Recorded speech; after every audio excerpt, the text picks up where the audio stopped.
I was halfway through pouring my morning coffee when I heard the unmistakable sound of metal banging against my front gate. Not the casual kind, not a neighbor tapping politely. No, this was a full-on percussion concert with a stick or a garden tool. I opened the door just in time to see Karen, the HOA president, standing in the middle of my gravel driveway like she owned the county. She was waving a neon clipboard in one hand and yelling something about deer, property rights, and community safety. I didn't catch it all because she was also trying to balance a Starbucks iced latte, and her tiny dog was barking like it had a mortgage to pay. Then she said it, loud enough for the wind to carry it all the way to my cattle shed. I've invited a few friends to help thin your deer problem. They'll be arriving shortly. You should thank me. I didn't even flinch. Because what she didn't know, what she couldn't know, was that 20 FBI trainees were camping less than a mile from where her so-called hunters would enter. They were armed, wired, and under strict federal protocols. And Karen? She'd just walked herself into the most ironic standoff of the decade. Most folks think owning land means peace and quiet. It doesn't. Not when your neighbor is HOA royalty with more time than sense and a firm belief that your acres somehow threaten her manicured reality. I've lived on my ranch since my grandfather passed it down. 400 acres of sloping hills, mixed woods, and a creek that cuts through the back edge like a ribbon. I've got cattle, a couple of ornery goats, and a barn that creaks in the wind but still holds its dignity. I also have legal control of every square inch of it, something Karen refuses to acknowledge. She moved into the new HOA subdivision next to my southern fence line 2 years ago. Ever since then, she's treated the shared gravel road like her own driveway and my land like a public park that forgot to put up benches. At first, it was small things. Complaints about my rooster crowing too early. Emails about my windmill, disrupting the neighborhood aesthetic. She once filed a noise complaint because I was hammering a horseshoe on a Saturday morning. The sheriff laughed so hard he nearly dropped his coffee. But this time, Karen had escalated. Something had snapped in her, probably the moment she saw a herd of deer grazing peacefully near my fence and decided they were trespassing onto her reality. A week before the gate-banging incident, she cornered me at the feed store. No hello, no howdy, just what are you going to do about the deer? I told her nature doesn't take appointments. She said she was organizing a plan. I didn't ask what that meant. I should have.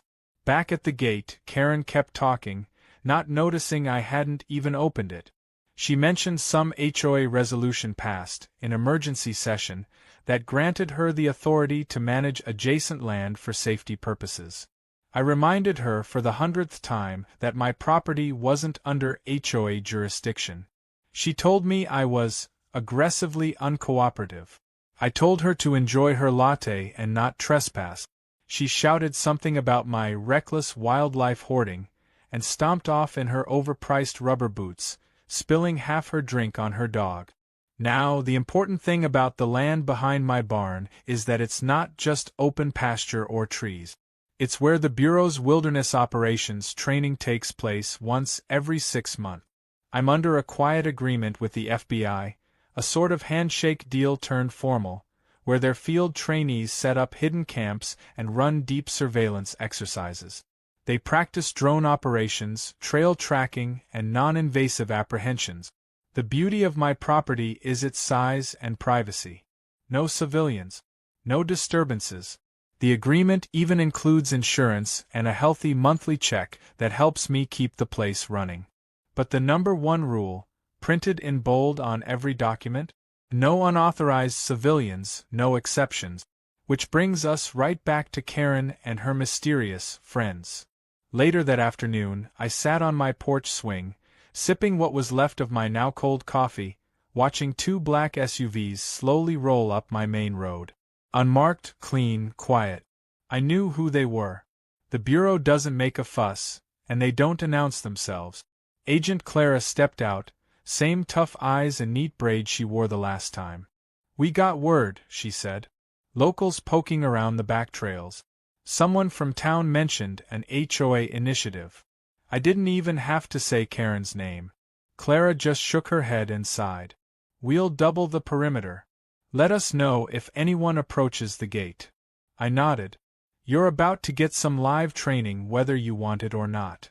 The next morning, I walked the perimeter and found something new, fresh ATV tire marks near the southern tree line. Not mine. Not the bureau's. These were amateurs. Sloppy. They'd knocked down a no trespassing sign and one of my old fence posts.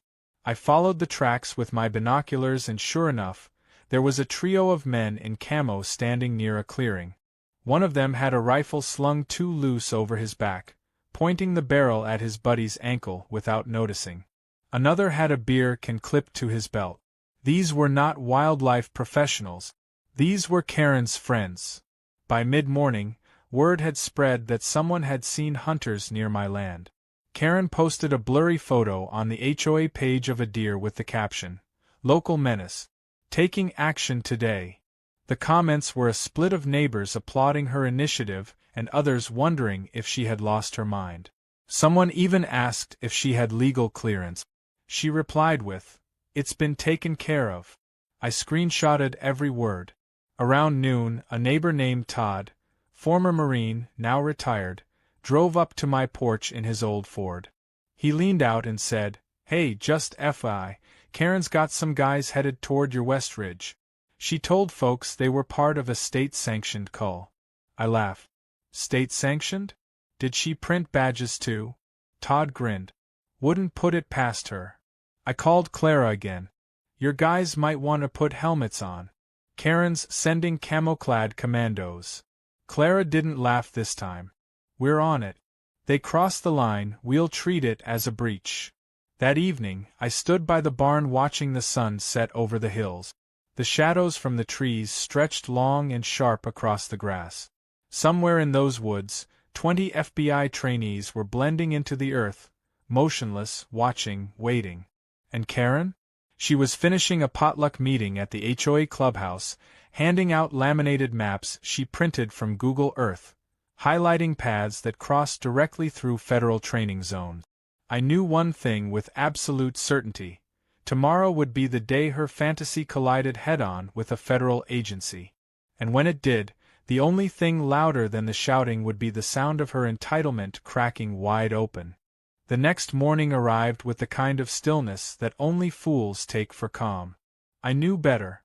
A low fog rolled over the hills, soft and slow, covering the fence lines and settling in the low fields like a curtain before a show.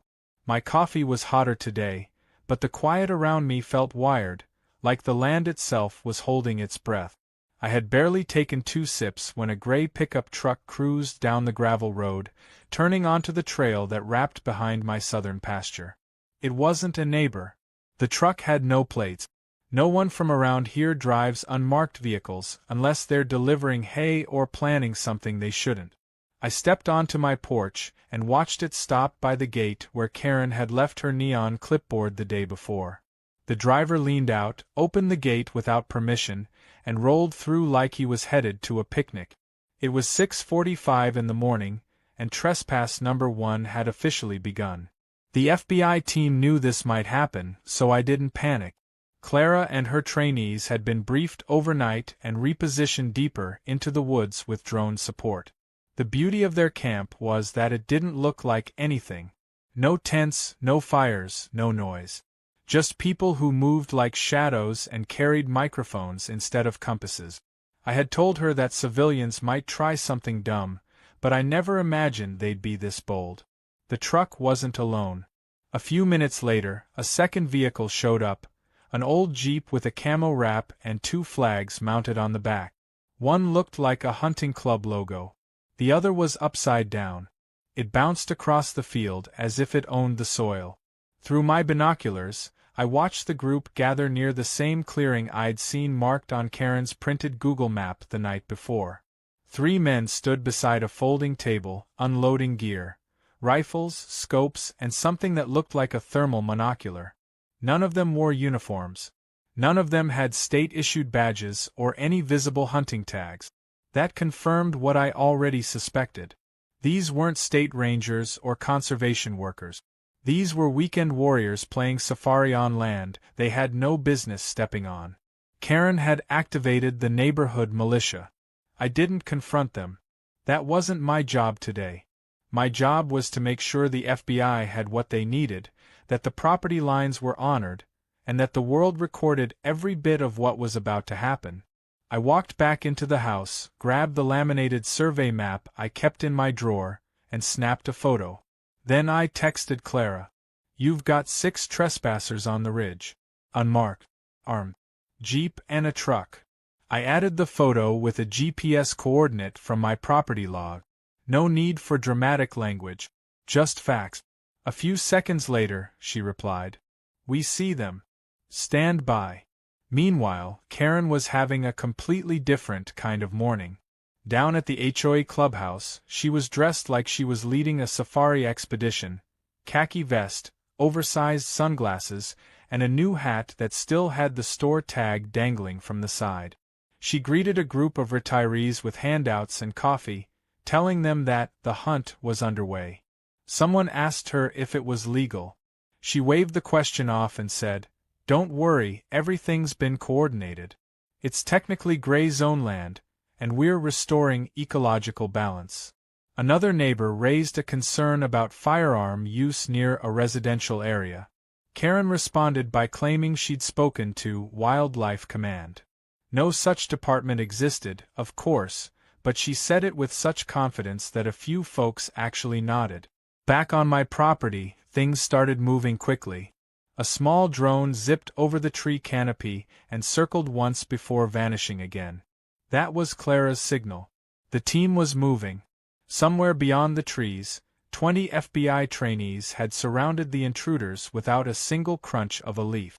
They were good, better than I remembered. It had been nearly a year since the last training cycle, and this new group came with sharper coordination and upgraded gear. They weren't going to scare the hunters. They weren't allowed to. But they were about to perform a textbook de-escalation under full recording protocols. Every sound, every movement, every word would be documented. And all of it traced back to Karen's invitation. One of the intruders, a burly guy with a poorly fitted tactical vest, started getting suspicious. He looked up at the tree line and said something to the others. I couldn't hear them from my house, but from the way they paused and scanned the woods, I knew they sensed it. That invisible tension when you realize you're not alone. Then it happened. 3 agents emerged from the brush. Non-threatening posture, hands visible, no weapons drawn. They identified themselves as federal law enforcement and asked the men to place their weapons on the ground. At first, there was some posturing. One guy reached for his radio, clearly trying to call someone, maybe Karen. Another pointed to the Google printout he kept in his back pocket. He claimed they had verbal authorization from the HOA. One of the agents, calm as a still lake, simply asked, "Is your HOA a federal land authority?" That's when the mood shifted. The men realized they were in trouble. Not just some backwoods scolding. Real, recorded, badge-back trouble. One tried to argue about the boundary line, but the agents showed him a live drone feed with GPS overlays proving they were deep inside restricted federal use space. Another claimed he was following a landowner invitation. The agent asked for that landowner's name. The man mumbled something that sounded like Karen. While all this was happening, Karen was recording a video message for the HOA Facebook group. In it, she stood dramatically in front of the clubhouse sign with a sunset filter, talking about taking back control of our shared borders. She mentioned civic bravery and wildlife defense strategy. She had no idea that her video was being watched by an FBI tech in a mobile van less than a mile away. The van had license plate scanners, social media monitors, and enough legal authority to track anyone who incited armed entry into a restricted zone. Karen had walked herself right into a digital bear trap.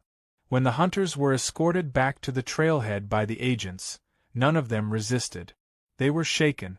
One guy kept repeating, "She said it was fine. She said it was fine." The lead agent responded, "She doesn't have that power. Meanwhile, I walked down to the trailhead and met Claire.